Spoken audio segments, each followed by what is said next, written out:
ଜଗନ୍ନାଥ। ଆଜି ଛୁଆ ଭଲ କଥା ମନେ ରଖ। ଆଜି ଆଲୋଚନା କରିବା ଭଗବାନ କେଉଁଠି। ଆମେ ସମସ୍ତେ ଜାଣିଛେ କ'ଣ ମଠ ମନ୍ଦିରରେ ବା ଦେବାଳୟ ମାନଙ୍କରେ ଭଗବାନ ଅଛନ୍ତି। କାରଣ କ'ଣ? ମଠ ମନ୍ଦିର ଗଲେ ଆମର ଗୋଟେ ପବିତ୍ର ଭାବର କ'ଣ ହୁଏ? ଜାଗରଣ ହୁଏ। ଏଇ ଜାଗରଣକୁ ଜଗତରେ ଆମେ ପରିପ୍ରକାଶ କରିବା ହେଉଛି ଆମ ମାନଙ୍କର ବିଦ୍ୟା। ସେଥିପାଇଁ କି ଗୋଟେ ସ୍ଥୂଳବାଦ ଅଛି, ଗୋଟେ ସୂକ୍ଷ୍ମବାଦ ମଧ୍ୟ ଅଛି। ସ୍ଥୂଳବାଦକୁ ଆମେ ଯଦି ଅନୁସରଣ ନ କରିବା ତାହେଲେ ସୂକ୍ଷ୍ମବାଦକୁ ପାଇବା ବହୁତ କଷ୍ଟ। ଭଗବାନ ଶବ୍ଦର ଅର୍ଥ ହେଉଛି, ମନେ ରଖ, ବେଦ କହେ ଶୂନ୍ୟ ଶୂନ୍ୟ ମହାଶୂନ୍ୟ ଶୂନ୍ୟ ମଧ୍ୟ ନିରାମୟ ନିରାମୟ ମଧ୍ୟ ଜ୍ୟୋତି ସଂଜ୍ୟୋତି ଭଗବାନ। ଭଗବାନ ହେଉଛନ୍ତି ଜ୍ୟୋତିର୍ମୟ ପୁରୁଷ। ସେ ନିର୍ଗୁଣ ନିରାକାର। ତାଙ୍କୁ ପାଇବା ଏତେ ସହଜ ନୁହେଁ। ଠାକୁର ଅଭିରାମ ପରମହଂସଙ୍କ ଭାଷାରେ ସେ କହନ୍ତି, ତାକୁ କିଏ ଅବା ପାରିବ ଧରି। ସେ ପ୍ରଭୁଙ୍କୁ ପାଇବାଟା ବହୁତ କଷ୍ଟ। ଭଗବାନ ସବୁଠି ଅଛନ୍ତି, ଅତ୍ର ତତ୍ର ସର୍ବତ୍ର। ଜଳରେ ଭଗବାନ, ସ୍ଥଳରେ ଭଗବାନ, ଆକାଶରେ ମଧ୍ୟ ଭଗବାନ। ଭଗବାନଙ୍କର ସତ୍ତା ସଂସାରରେ ପରିବେଷ୍ଟିତ। କିନ୍ତୁ ଆମେ ଭାବେ କ'ଣ? ଆମେ ଜଣକୁ କଟୁ ବାକ୍ୟ କହିଲେ ତାକୁ ବାଧୁଥିବ। ଆମେ ଭାରି ବାହାଦୁର ନଉ, ଅମୁକ ଲୋକ ଆମେ ଏ କଥା କହିଦେଲୁ, ଯାହା ତାର କଥାରେ ଆମେ ଜିଣିଗଲୁ, ସେ ଭୁଲ। ଆମ ଦେହରେ ଯିଏ ଅଛନ୍ତି ତାଙ୍କ ଦେହରେ ମଧ୍ୟ ସେ ଅଛନ୍ତି। ତେଣୁ ଆମେ କହିଲେ କାହାକୁ? ଆମ ଦେହରେ ଯିଏ, ତା ଦେହରେ ସିଏ। ତାକୁ କହିଲେ ଆମେ ନିଜକୁ ନିଜେ କହିଲେ। ଏଇ ଭାବଟା ସଦା ସର୍ବଦା ଆମେ ମାନେ କ'ଣ କରିବା? ଅନୁଭବ କରିବା କଥା, ଯାହା ଫଳରେ କେହି କାହାକୁ କଷ୍ଟ ଦେବାକୁ ଆଗଭର ହେବ ନାହିଁ। କାରଣ କ'ଣ? ନିଜକୁ ଚୁମୁଟିଲେ କାଟୁଛି, ଆମେ ଅନ୍ୟ ଜଣକୁ କାହିଁକି ଚୁମୁଟିବା? ଆଜି ଏଇ ଭାବର କ'ଣ ହେଇଛି? ଅଭାବ ଯୋଗୁଁ ସଂସାର ଆଜି କଳୁଷିତ ହେବାକୁ ଯାଉଛି। ସଂସାରରୁ ସଦାଭାବ ଲୋପ ହେଇଯାଉଛି। ସଂସାରରୁ ସତ୍ୟ ଭାବ ଲୋପ ହେଇଯାଉଛି। ସଂସାରରୁ କ୍ଷମା ଭାବ ମଧ୍ୟ ଲୋପ ହେଇଯାଉଛି। ଭଗବାନ ନିର୍ଗୁଣ ନିରାକାର ଜ୍ୟୋତିର୍ମୟ ପୁରୁଷ ସର୍ବ ସ୍ଥାନରେ କ'ଣ ଅଛନ୍ତି? ଆମେ ଭାବୁ କ'ଣ? ଲୋକ ଭାବନ୍ତି କୌଣସି ସାଧୁଙ୍କ ପାଖକୁ ଗଲେ ଆମେ ଭଗବାନଙ୍କୁ ପାଇଯିବା, କି ସନ୍ଥ ପାଖକୁ ଗଲେ ଭଗବାନ ପାଇଯିବା, ଭଗବାନ ତାଙ୍କରି ପାଖରେ ଅଛନ୍ତି। ନା ନା, ଭଗବାନ ସମସ୍ତ ଅଛନ୍ତି। ଶ୍ରୀମଦ୍ ଭାଗବତ ପ୍ରମାଣ ଦିଏ, କହିଲେ କୀଟ ପାଷାଣ ତରୁ ତୃଣ ସକଳ ଘଟି ନାରାୟଣ।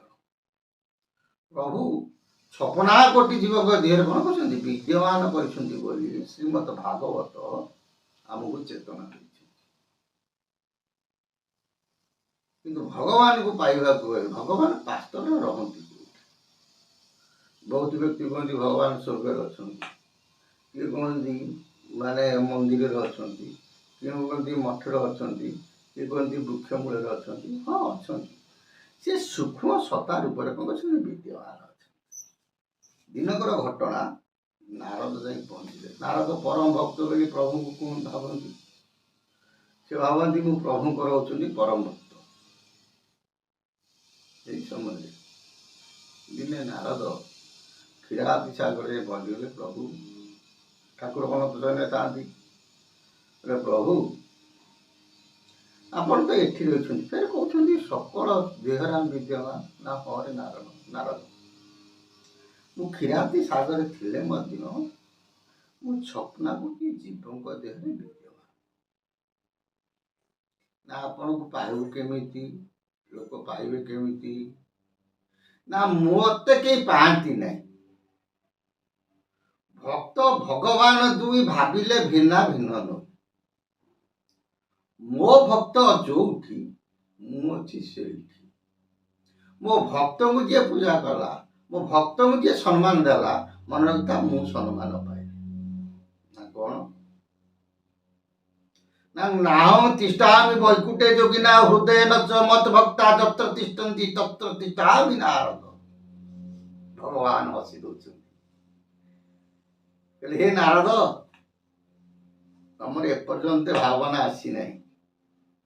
ନାହଂ ତିଷ୍ଠାମି ବୈକୁଣ୍ଠେ ଯୋଗିନା, ମୁଁ ବୈକୁଣ୍ଠରେ ବାସ କରେ ସତ, କିନ୍ତୁ ମୁଁ ବୈକୁଣ୍ଠରେ ରୁହେ ନା। ଆଉ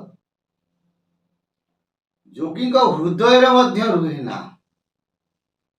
ନା ପ୍ରଭୁ ଆଉ କୋଉଠି ରୁହନ୍ତି? ନା ମଦଭକ୍ତା ଯତ୍ର ତିଷ୍ଠନ୍ତି, ମୋ ଭକ୍ତମାନେ ଯେଉଁଠାରେ ଥାନ୍ତି ତତ୍ର ତିଷ୍ଠାମି ନାରଦ, ମୁଁ ସେଇଠାରେ ବିଦ୍ୟମାନ। ତେଣୁ ଭକ୍ତ ଅଙ୍ଗରେ ପ୍ରଭୁ କଣ କରନ୍ତି? ପରିପ୍ରକାଶ କରନ୍ତି। କାରଣ ଭକତ ମୋ ପିତା ମାତା, ଭକତ ମୋ ବନ୍ଧୁ, ଭକତ ନିମନ୍ତେ ନାମ ମୋର କୃପା ସିନ୍ଧୁ। ହେ ନାରଦ, ଯଦି ସଂସାରରେ ଭକ୍ତ ନଥାନ୍ତି ମତେ ଭଗବାନ ବୋଲି କେହି ଜାଣନ୍ତି ନାହିଁ। ଭକ୍ତଙ୍କ ପାଇଁକି ମୁଁ ମର୍ତ୍ତ୍ୟ ମଣ୍ଡଳରେ ଜନ୍ମ ଗ୍ରହଣ କରିଥାଏ। ଅଂଶକଳା ଅବତାର ହେଇଥାଏ, ଅଂଶକଳା ଅବତାରୀ ମଧ୍ୟ ହେଇଥାଏ। ତେଣୁ ଭକ୍ତ ମୋର ପିତା ମାତା, ସେ ହେଉଛନ୍ତି ମୋର ପିତା ମୋର ମାତା। ଭକ୍ତ ମୋର ବନ୍ଧୁ, ମୁଁ ଭକ୍ତ ମୋର ପିତା ମାତା ହେଇଥିଲେ ତାଙ୍କ ଭାବରୁ ମୁଁ କଣ ଆବିର୍ଭୂତ ହୋଇଛି।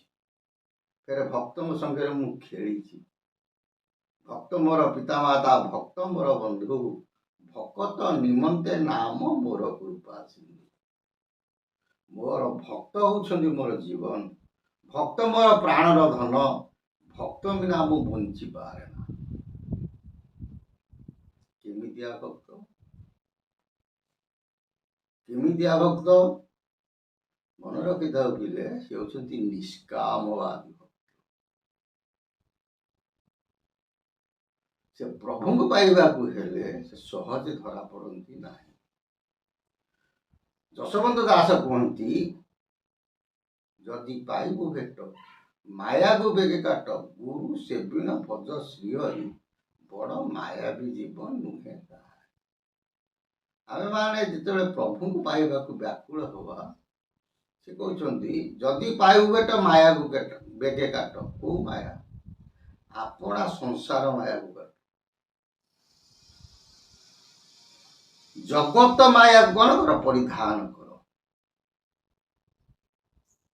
ନିଜ ସଂସାର ଯେମିତି ଗୋଟେ ମାୟା, ମୋ ପୁଅ, ମୋ ଘର, ମୋ ଦ୍ୱାର, ମୋ ସ୍ତ୍ରୀ, ମୋ ଛୁଆ ପିଲା, ଏଇ ଯୋଉ ଭାବନା ମୋର ବୋଲି, ଏଠି ଯଶୋବନ୍ତ ଦାସ କହୁଛନ୍ତି ତାକୁ କାଟିଦିଅ। ସେ କହୁଛନ୍ତି ହେ ଜଗତବାସୀ, ମନେ ରଖ, ଜଗତକୁ ଭାବ ନିଜର ଘର।